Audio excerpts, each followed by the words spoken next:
I want to go back, like, I want to talk about maths philosophy in a sec, but I guess it must sound like a dumb question, but how can you teach maths better than, like, is there only, I don't know how to word the question, but surely there's only one way to teach maths, at least at university level. I mean, you're half right. But like, I don't know, you can notice it in like lecturer by lecturer variations. I used to think that like certain topics I liked, but some lecturers just generally are better at teaching it. The main way is like just reducing class size. Like if you look at how much more engaged we are in further maths as this a class of 11 compared to like core maths, which is a class of 30. You know, a reduced class size really does make a huge difference. I think also having lecturers who are quite good at teaching their subjects helps, which wasn't all of mine, you know, but I'd really notice it with the ones who are. The truth is, though, it's probably the same. I doubt, like, I can't remember the uni I was at, but, you know, they've pretty much said that really, like, if you're doing a maths degree, you know, at somewhere that's not Oxford or Cambridge and not, like, terrible, you're getting pretty much the same teaching. And that's probably, you know, that's probably to a large degree true. You know, you can't actually teach, for how much better the reputation is, you can't actually teach math that much better. You can't like inject Galois theory directly into someone's brain with like an Elon Musk microchip. Like there's a limit to how well you can teach it. And these unis look a lot better because they get better students in. That's the thing. That's what I was thinking as well. Yeah, that's definitely a large part of it.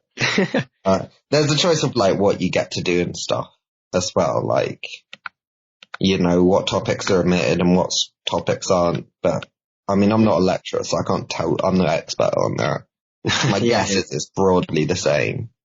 And, you know, someone who's like really studious will get more out of like a bad math degree than someone who's not studious at all at like Cambridge. That's true. I think that kind of applies for a lot of subjects where it's like the work you put in kind of determines how far you get versus like the uni itself. Yeah, definitely. I noticed that, cause some stuff like I just don't remember and I might as well have not learned it because I didn't work that hard in those modules. Yeah. That's strange. It's because it's different in engineering, I guess, because like the more wealthy unis will obviously teach it better because we have better equipment to actually do what we need to do. Yeah. I feel that's unique for engineering. Well, I guess like some sciences as well where you do like labs and you need like special equipment and stuff, but. Yeah. I guess there's also a difference, right? If you're taking in more able students, you can probably teach a bit further in the curriculum and you can tailor your teaching more to that. So you can go a bit further, would be my guess. Maybe there's not a huge difference though. Like, I feel like I generally noticed there's probably, if you were like an expert in maths, you could work this out. Like, I generally noticed like the algebra teachers at work were really good. Like, they were just better at teaching. Like, they were really clear in the explanations and stuff, and that might be part of why I did so much algebra. And it could just be a coincidence, because, like, they weren't even all algebraicists, but, like, that's definitely, you know, there's ways in which you can get better teachers, and some unis will be better at teaching some stuff. Or, like, I'm pretty sure Bath is really good for applied maths. Yeah, I've heard that, actually. Yeah, which I didn't do I did 2 stats modules, but I pretty much didn't know applied maths, so. Mad. Yeah. Which, is kind of amazing. It does make me, you know, question the value of my degree.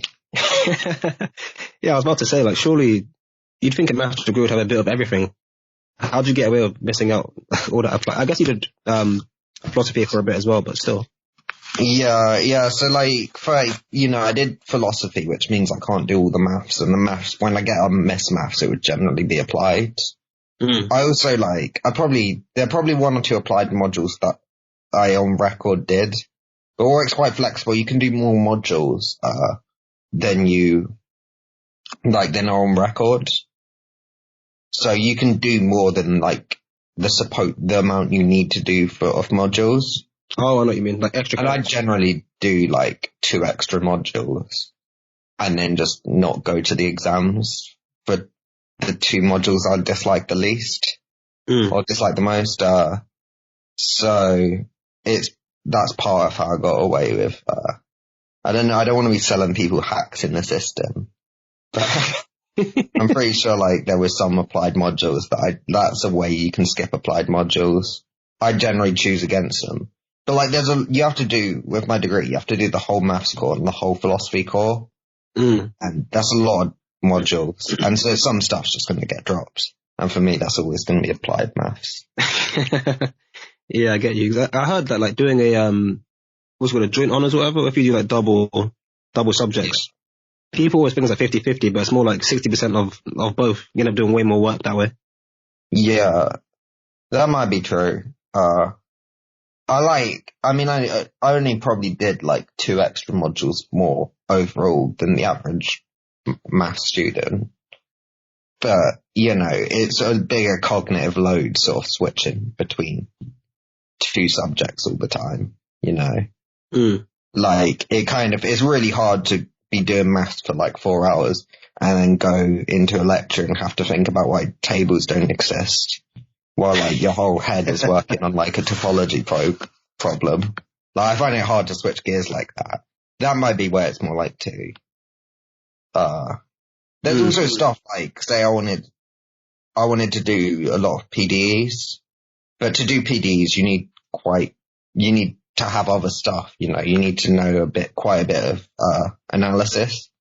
And I didn't, like I said earlier, I skipped a lot of analysis. So while I was doing my PDE modules, I had to go back and learn all the analysis modules that I didn't set. So maybe it probably is a bigger load that way.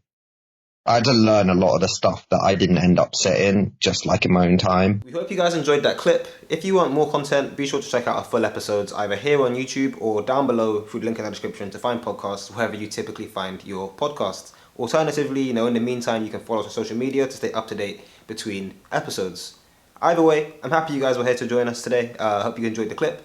Thanks for watching, and we'll talk to you in the next one. Peace.